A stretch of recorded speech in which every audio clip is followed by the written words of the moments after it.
Truth Bombers Podcast. Truth Bombers Podcast. The group chat turned podcast with your hosts, Russ, Lockie, and BJ. Fresh haircut. Gonna fix it up after I spent most of yesterday pulling it out, mate. That's fair. You left the beard though. Is that a dream? I've left the beard. It's had a bit of a trim, which looks much better, but Kat still hates it. So I'm at a crossroads with it. No, I reckon it looks good. Thank you, mate. My first ever beard trim. So I like it. shout out to the boys at Charlie Espresso Barber in Doncaster East. Cool. Yeah. Ginger hairs all over the floor of barbershop. Pretty much. And a few grey ones, mate, too. How was it courtside on Monday? Really good. Honestly, going to the game, Anzac Day, just such an incredible atmosphere. Like the pre-entertainment, the last post, 85,000 people being just absolutely dead silent is pretty cool. Yeah. It's got the same feel, although arguably like the preamp and everything else, it always has the same feel as like a final, like a big final, like a big roar before the first bounce. But I don't know if it was like this at the ground, but it felt like watching at home, it didn't quite have that. It didn't quite have that sort of real ferocious kind of game. I don't know, game style, game speed. I don't know if it's just a measure of like where the clubs are at, but for as close as it was and as much as it opened up in the second half, it didn't necessarily feel like it had that big, 100,000 people kind of wave of momentum with it. Yeah, honestly, at the game, the atmosphere, the crowd was awesome. I rewatched the game today, painfully. They didn't have the crowd noise up very loud, obviously the microphones around the ground. They didn't have that up very loud.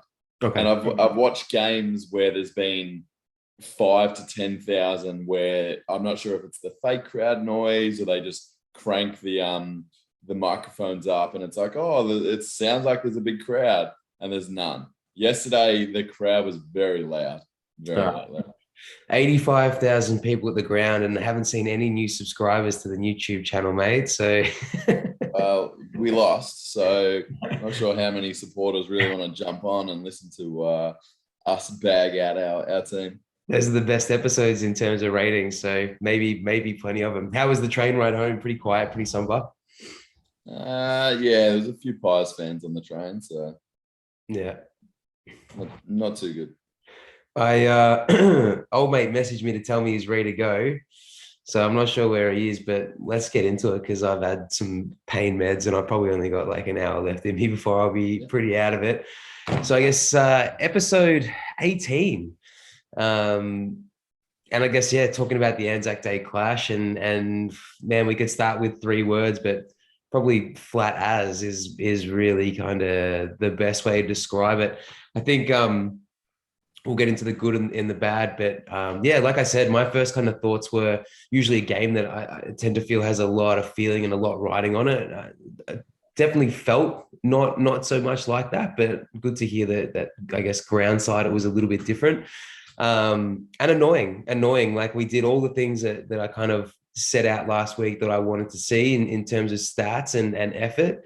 And ultimately, bad kicking is bad football. And when you have more scoring shots than the opposition and you lose the game, it's a painful way to lose, in my opinion. Yeah, absolutely. Do you want to give me your first 3 words? Here he is, right on cue.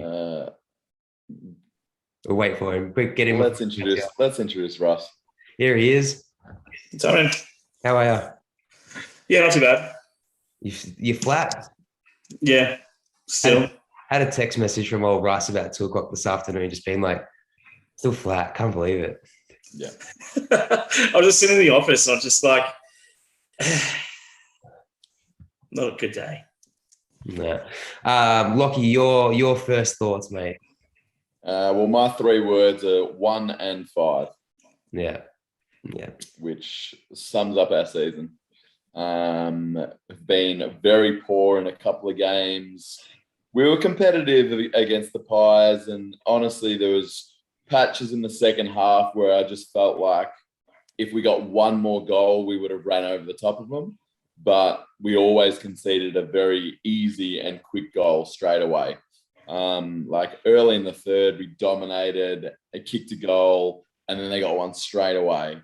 Late in the third, early in the fourth, when we hit the lead, they got one straight back. So whenever I thought we're like, yep, we're on here, we're looking good, they just found easy ways of kicking goals, which that's our season. We are the easiest team, apart from maybe Kangaroos and West Coast, to play against. Well, we're ranked 18th, so I guess technically we're like the easiest team to move the ball against, right? Yeah. Russell? I think it's cemented us in being a bottom side team, to be honest. You know, the boys gave it 110%. They came out after, you know, a pretty rough week with media scrutiny from a lot of people saying that they weren't giving it 100%. I think they did give 100% this time, and we still got beaten. So I don't think, you know, 100% is good enough to beat teams. And it's not like we came up against a top, or I guess they're in the top 8 now, I think, possibly.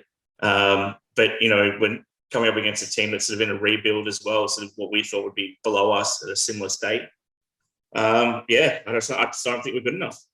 I guess that's kind of the scariest point, right? Like before the season, we were talking about like how good is our best, and there's no ceiling on how far we can go, and Mick Malthouse, you know, and all the rest of it. And then, I think you've hit the nail on the head. Like we didn't really do too much wrong, I thought. We're just, maybe that's the pill to swallow. It's just like, we're just not good enough. Our best is just not good enough. And you're right. I don't think the Pies are a team that makes finals this year. And I guess that makes things, you know, even harder to swallow. The only thing I've been kind of holding on to is like 2 and 6. Like last year we were 2 and 6. Like this is not an unfamiliar position, but I look at our next 4, like the Dogs, the Hawks, the Tigers, and Sydney. Like we're probably more likely than not to be 1 and 9, I think. Yeah, 2 and 6 is something to hold on to. And you look at the game and you go, okay, for the first time all year, Collingwood kick straight, you know, and they were kicking snaps from 45 meters out. You know, little Waitman, the ghost of Waitman, was in the forward line with the best on ground medalist, and you know, a guy that's probably one of their smallest blokes on the team. It's the first year, and he's kicking goals from 55 meters out, like straight through the middle. Like, you know, 9 times out of 10 he sprays that for out of bounds on the full. They just couldn't miss, and it wasn't. Yes, they did have a couple of easy goals, but they'll kill like kicking bombs. So you go and take that away. Like maybe they have a normal week and they kick 10 behinds and we steamroll them. And it's just those little tiny things that, like, I want to say the season's over, but those little tiny things, you're like, man, we were so close. Like Lockie said, one goal, I reckon we had it. How optimistic do you think you'd be sitting in the chair now if we'd won yesterday and 2 and 4 against a side that we don't think really is much chop? Are you like season's back on track or ship steadied, or are we still in a position where it's like? Yeah, it's crazy to think, because we're, you know, theoretically, if we had won that game, I think I said to you the third quarter, we finally hit the front. I was like, live ladder, we're 1 win out of the 8. Like that's all we are, and we've had a fucking tough start to it. I know Fremantle may not sit there, but you know, we've had the top 3 teams from last year. We've played them. We've played. Fremantle in second at the moment, are looking really good. You know, we have a chance against the Dogs, I still think, even after last week. You know, there's a few holes at the Dogs at the moment. You know, the fact that Crows got over them, they've lost to some pretty bad sides, considering had some close games with some pretty bad sides. So you want to keep that optimism there. I think one game changes everything, because, it's a crazy season already. I think, look, Collingwood, 15 goals, 3, 18 scoring shots to 12 goals, 10, like shooting and converting at 50%. If we'd kicked 15 goals, 7, you know, like just better than 2 to 1, we start looking at a 5 or 6 or a 7 goal win on Anzac Day. Like suddenly you are, you know, that you are a little bit optimistic, and it's not really that anything else really changed in terms of the stats. And I know, Lockie, you tend to be cheap of the stats, and maybe that's where we can start with the good, because there was a lot of good to look at. You know, we looked at things that we wanted to see in terms of like tackle and effort and uncontested possessions, and like just quickly, like we won, we dominated clearances. Like we're plus 12 clearances, plus 7 out of the center, plus 5 around stoppage, plus 50 uncontested possessions. Like 80% of games this year, if you win the uncontested possession, you win the game. And we haven't just won that stat. I think we were down by 1 at halftime. Like we crushed that ball in the second half. Less turnovers, more inside 50s, more marks inside 50, just could not convert. And maybe the only one we did lose that I was a bit disappointed was a tackle count, still only 40 per game. So that's 3 tackles more than against Frio. Arguably had a lot more of the ball and probably on the attack for a decent amount longer. But yeah, I feel like we were robbed. That is one of those ones that that one really got away. I think that's why I was so flat, because I feel like we should have won it. And like we said, that optimism, like we're back in the season. I know it's one game, but you get that optimism back. We lost that game. I was just like, the realization, maybe we are shit. It's coming home. And then we were robbed. We would have been, back in it. It's a really tough emotion after that game, I reckon. You're good, Locke? Yeah, I'll go with a few players. Durham, his intensity, and Martin, how composed he is for a player that's played 6 games or 5 games. Yeah. I thought Draper stepped up big time yesterday as well. Like, nice to see him clunk a couple of marks back there in defense. I think last year they would have been ones where all on his own, easy chest mark, he would have double fisted through for a point or worse, tapped down to the opposition in the goal square. So nice to see that he had like a decent amount of composure himself. And also, I think McGrath must have ended up really running with DeGoey as well for a lot of it, because Geordie had mid-20 touches, but not like that kind of impact that you would expect him to have or that he's had in the past. And probably one more for me, if Ginnivan can win an Anzac medal kicking 5, then like Waterman surely was that one that he sprayed off potentially winning an Anzac medal, because he's come out and kicked 4 and really been the only target that we had up for. And earned them too. They weren't bullshit free kicks. Like in the Ford 50. Yeah. You're good, Russ. Or was you any highlights for you?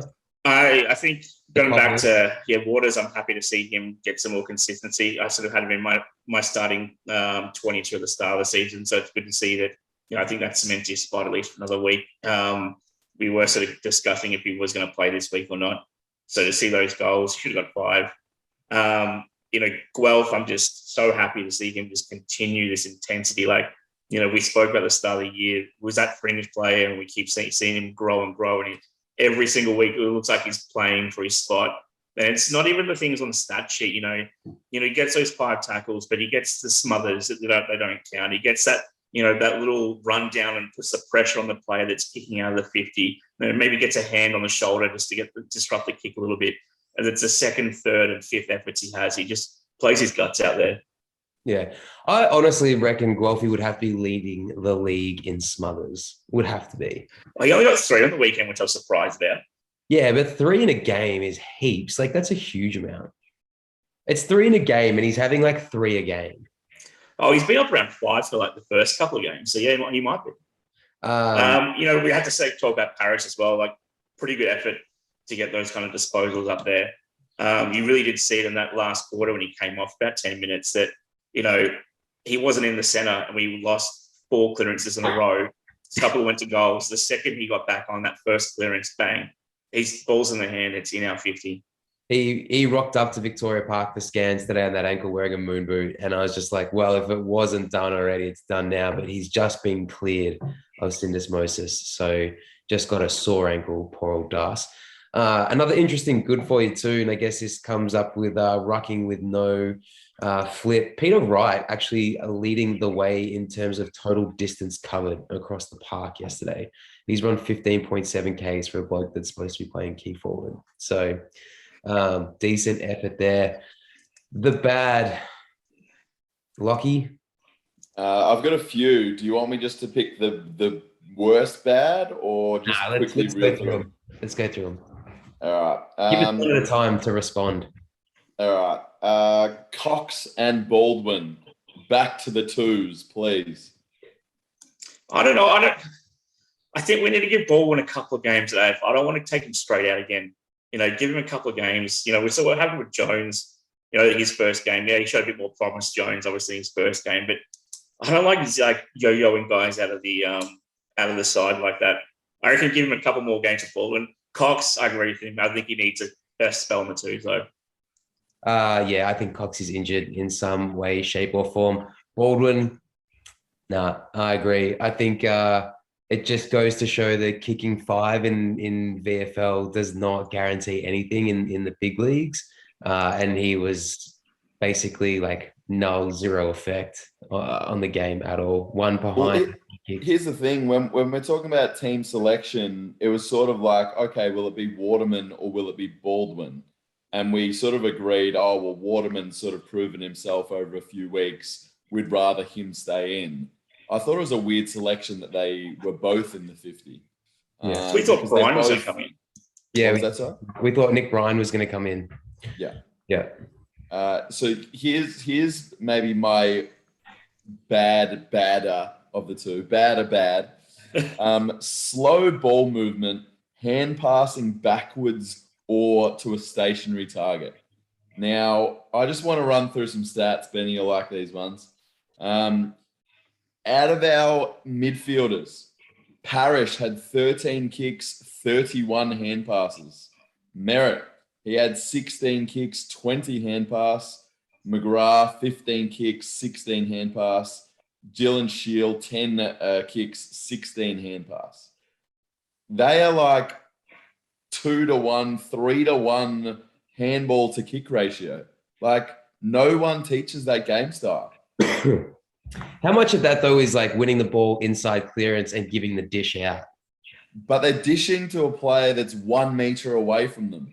Yeah. So it's not clearing and then, okay, we're out. It's hand passing it to someone else under pressure.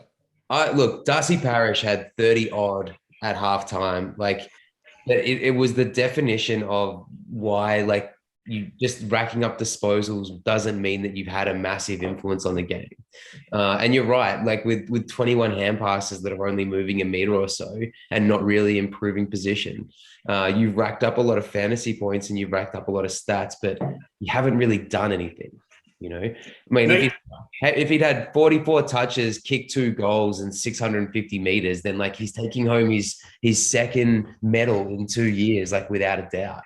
Yeah. But yeah, I think you definitely noticed when he was off the ground, but for a bloke that's had 30 touches to halftime, like it wasn't just like, he's a problem, like he's real. And maybe a lot of it too is, even when we were getting it forward, we weren't really doing heaps with it, right? Forward of the ball. So maybe if we were converting and it was because of Parrish bringing it out of the center again, maybe that's a different story.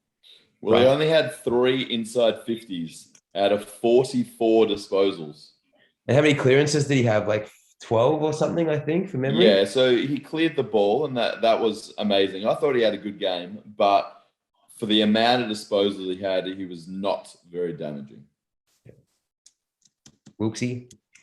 Yeah, I was listening to Nathan Buckley talk last week about sort of those high possession sort of midfielders, and he talked about it, when I think it was Sam Mitchell got 60 against the Pies one day, and he was talked about, why didn't you put a tag on him? He's like, not once did we ever think that having 60 disposals was going to hurt us in our 40 games, so why we're going to give 60 handballs, who cares?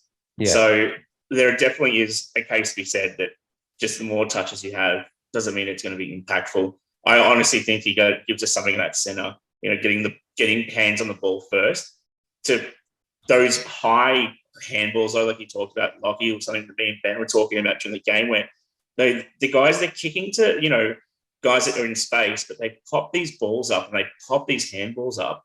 And, by the time it gets down to a marking, they've got 2-on-1 against because 2 players have run at it. Yeah. The skill set just seems to be lacking this year. Hospital passes. Yeah, look, Parrish had 44, Merritt had 36, McGrath had 31. So we've had the top three possession getters on the field. Shield had 26. Geordie led the way for Collingwood with 27, and we still lose the game, right?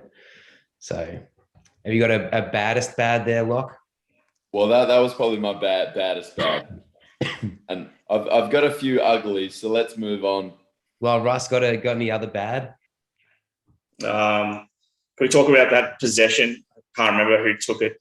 That ran through the complete guts of the footy field and kicked a goal, and no one decided to tackle him or man up. How do you just run? Yeah, that's right. How does Cripps just run from our 50 line and run into an open 50? Like, it's beyond me. Their setup was better, yes. The first half, the setup behind the ball was pretty atrocious. It got a little bit better by the end of the game, but we're just not getting back. I don't know, like we talked about the zones last week, and is our structure. It's worrying when we play the good sides that will just tear us apart. Agree. The ugly, Lucky, back to you. All right, I want to set the scene here. All right, there is 5 minutes gone into the last quarter. Pies have just kicked the last two, and they're up by 7 points. In the center square, we have Perkins, Hobbs, and McGrath in the middle. They are versing DeGoey, Crisp, and Pendlebury. Pies get the clearance, get a goal straight away at the center. Very next center clearance, Hobbs, Caldwell, and McGrath in the middle against the same players for the Pies. Center clearance for the Pies straight into their forward 50, game over. Now, we had a combined 130 games played. They had a combined 650. Whose idea was it to put in Hobbs, Perkins, and McGrath into the same centre bounce when the game was on the line? Like, surely Parrish, Merritt, Stringer, Shield, Heppel even. Like, where were these players? I know Stringer, I think, was cooked by the last 5 minutes. I think Parrish was struggling to get back on. He took that big spell and obviously had that ankle niggle. His ankle. So I reckon Parrish and Stringer probably, there's been like genuine reasons why they might not be in there. But you got to put a Merritt in there or something. Would you reckon they were cooked? Even a Waterman, even just a big body, like a body. Yeah. Also, Heppel for me, I know he hasn't played in the guts for a while, but he is someone who's played there before. He is a leader. And Pendlebury, they put him into the center in the last quarter. He was the difference in the end. Like those guys destroyed us out of the center in that final quarter. And that was the difference in the game. Agree. Ugly. Yeah, me too. Has anyone heard Laverde? What he ended up going off with he was on and off with his knee. Knee injury, no structural damage. All right, so it's just a bit of bruising. He'll be all right. Yeah, he'll get a calf at the physio later. He'll go in for a massage and get a calf injury. And then old mate Grundy, who has played averagely all year, does a PCL in a ruck contest against Draper and then ends up sealing the game with this set shot from outside 50. My ugly is Nick Hind.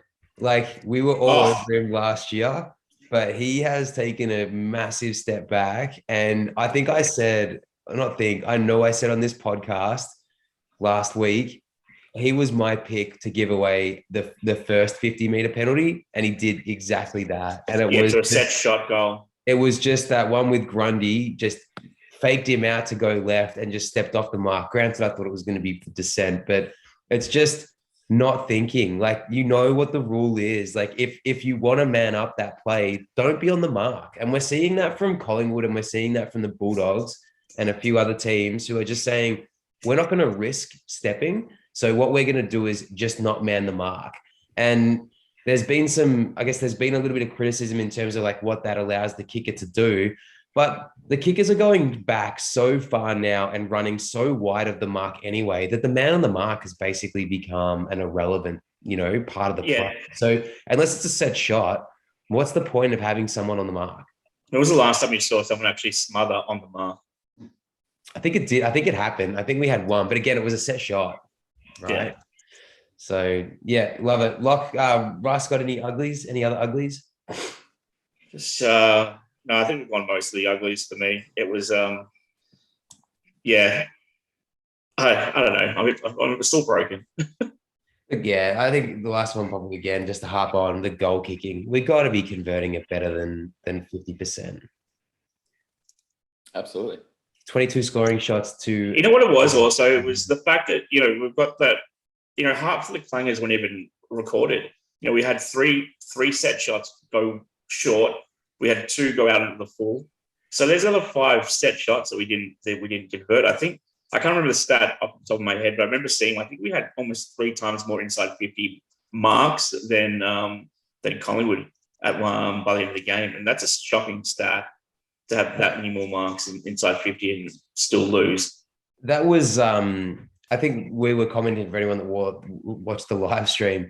That was something that we were seeing a lot and talking about a lot was 4 or 5 set shots from 50 falling like 5 or 10 meters short. It almost looked like they were supposed to be pop-ups almost to the goal square. They were falling that short. And then Pies go back the other end. I think they had 4 or 5 from outside 50 just dobbing, I wonder if we've lost him. Always manages to get himself. There he is, at a screen. What do you do, Russell? I just trying to power goes so fast off my phone. Plug it in. Yeah, right. Calm down.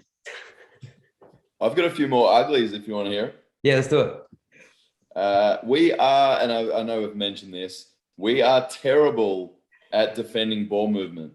And to highlight this, the Pies kicked 9 of their 15 goals through the corridor, meaning that it was a kick or a hand pass through the guts that then found a player in their forward 50. 9 of their 15 goals.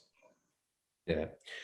Do you think, what do we do? What's the answer? Do we need to just strip right back and just almost play a bland, boring defensive mindset for the rest of the season as an opportunity to get it right, to fix it? Well, and I've talked about this previously. I feel like Rudden has changed something in the preseason, and we have a zone team defense now. But our zone is so incredibly loose that if you're a half decent kick, you're not going to miss your player. And it's almost like we're relying on like a terrible kick to get a turnover, and then we'd be able to score. We just can't score from turnover. And football these days is just that. Who can score the most from turnover wins. And we are terrible. Yeah, agreed. Let's go. Keep going. Yeah, let's go. All right. This is maybe like our recruiting over a number of years. Lack of key position players. And I know, Russ, you've been big on this in our back line. We just don't have a big, tall defender. And I know Stewart's out at the moment. Reed might be there in a few years. But even in the forward line, without Jones there, it's like we just don't have that spine that really good teams have. Yeah. Agree. Yeah, well, that was the one thing that, Hawthorn, when they went in through their glory era, was, the first thing that they did was, what's going on? That's not me this time. I don't think. Yeah, there he is. Yeah, that's, when they went to that era, the first thing they did when they set up the team was set up the spine, get their tall forwards, get the backs. And we've always gone for midfielders and hope that we can sort of get in at tall. Other than Gumbleton, but that's another case. Yeah, looking at our drafting in the last, say, 5 years, what big key position players have we really gone for? I think very few. The problem is, I think the problem is because we've been finishing between 10th and 7th, we're not being dealt like those high draft picks that really a lot of those key position players go high in the draft. We're getting like that mid 20s as like our first pick.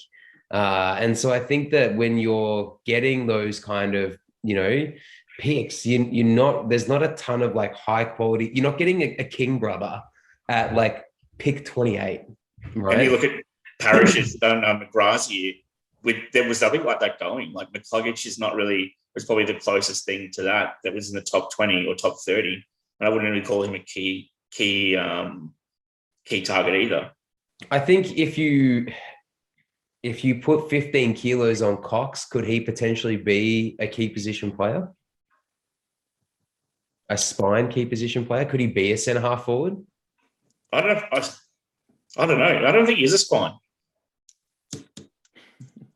Reed, yes. Did you just say you don't think he has a spine? Don't think he is a spine. Because I would agree he doesn't have a spine. Yeah, look, who knows? Reed, who knows what he'll become? I mean, again, injury, like we've just lost Hooksy, right? Hurley's obviously still out. Our forward line's always been an issue, but it's been a long time since, we've had that all-Australian standard, like key position player. And again, like Merritt and Parrish, they kind of get named and get the names and the Australians, again, we're seeing them getting a ton of the ball, but you're not fucking doing anything with it, So Stringer obviously was fit enough to play, but pretty he's fit enough to play a half. Yeah. Was he in the center at all? I don't even think he was in. I don't think I remember. He had a couple of, he attended a few center bounces. Did he? From a stats perspective, not much impact either. He kicked 3. Did he kick 3? Yeah. Do you think 2 meter people figure out how to play? Two pretty lean weeks. Only got the 1 goal. Didn't have too many shots at it. Last week, no goals. Do you reckon they've figured out how to play him? No, I think Ben. You go. Now you go. Well, I think our delivery to him has been very poor. And I think taking him out of the forward 50, putting him in ruck contests, and then expecting him to be able to get back and be a target is pretty rough. Yeah. So similar, I guess, to the role he played last year and never really blossomed when we sort of had him running around all over the ground. Well, when he played really well at second half of last year or in these few early games this year, he's just been a key forward target. Yeah. And when you put him in the ruck and then expect him to go in the forward 50, maybe he's kicking 1, but he's just not in the right positions. Yeah. Yeah. And he's run 15.7 Ks because he's been rucking at fullback. Right. I think we're looking back. I think having Baldwin and not Nick Bryan in, has it cost us the game? Maybe, maybe not. But I think that we need to kind of play 3 talls and stop looking at Peter Wright as like this backup ruckman. The hamstring with Flip hurts, but hopefully it is just a 2-weeker, like they're saying, and he's back before dream time, but hopefully sooner. Because I think that having Draper and Phillips share the ruck load, it's one less thing that the Peter Wright has to worry about and think about. Just let him play forward. But I also, it has also been a delivery. We've gone back, instead of kicking the ball into space and letting him lead out and lead onto it, we've gone back to just like kicking it high and just hoping for the best. Although Stringer kicking 3 and Waterman kicking 4, that starts to give other teams things to think about, and obviously gives us, we've got options in that forward line now too. So if Stringer can kick his 3 and Waterman can kick 3 and Wright can kick 3, if we're getting 9 goals out of those guys most games, 9 to 10 goals, and then a few of the midfielders are chipping in, Perkins is kicking his 1 or 2, Martin's kicking his 1 or 2, Guelphy gets his 1 or 2. If we're starting to kick 13 or 14 goals in a game, like we're going to be much more competitive and in much more of those games. It's when those 14 goals become 6 goals, 8, that we just see ourselves kind of nowhere near it. Right. Yeah. All right, boys, we got the 10-minute warning up. We're almost in red time. Any final thoughts, any closing comments on the end? I've got a closing one, if you don't mind. If you can hold on. I want to read a quote from a Jake Nile report that we put on the Age just after the game. And I think it summed up the game pretty well. At the end of the article, he writes, overall, in this trial, so I've got some technical issues here. Overall, in this trial that faced Essendon Football Club this week, the Dons passed the effort bar, but failed to execute and with zero composure. They should feel better, but they're given the opportunity and the occasion, they won't. And I think that just sums us up a little bit that we were there, but gave it our best, like we said before, but I'm worried our best isn't good enough. Yeah, we're not quite there. That's for sure. But I will take losses like we saw yesterday when the effort is there and is up to par every day of the week with this young team that you feel like progressively are taking step forwards and getting elements right, just not able to put all those elements together than the shit that we saw against Fremantle the week before. Yeah, and that's my. You know what? One good one we didn't talk about is 4-quarter effort. You know, first quarter maybe a bit sketchy, but it was a 4-quarter effort, and so we haven't seen a 4-quarter effort I think all season. Even against the Crows when we won. You look at that game on paper. If someone gave you all the stats from the game, but not the score, we've won that game. Yeah. And again, for me, like our tackle count's got to get better. We got to increase the tackle count, but to win contested possessions by 50 and still lose, like it just, it kills me. It's killed me. Are we season over, boys? Is the queue in the rack? Are we playing the kids? Are we playing for experience? Are we just focusing on structure, no matter what that means for the rest of the year at this point? Are we looking to just salvage through effort and pride? What are we now playing for? What are we showing up for the next 16 weeks? What's the goals now? Well, I said last week, if there was no 4-quarter effort, I was ready to put the pin in it and play kids. Reed comes in. I don't care if he's not ready yet. You know, if Cox keeps playing, if he tries to work how to play, you know, Wegening comes in even for Waterman and discovers how to play AFL footy. So, you know, there was 4 quarters, 6 and 2.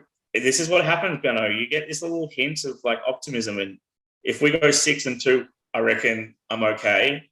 But we can't go 1 and 7, and that's completely over.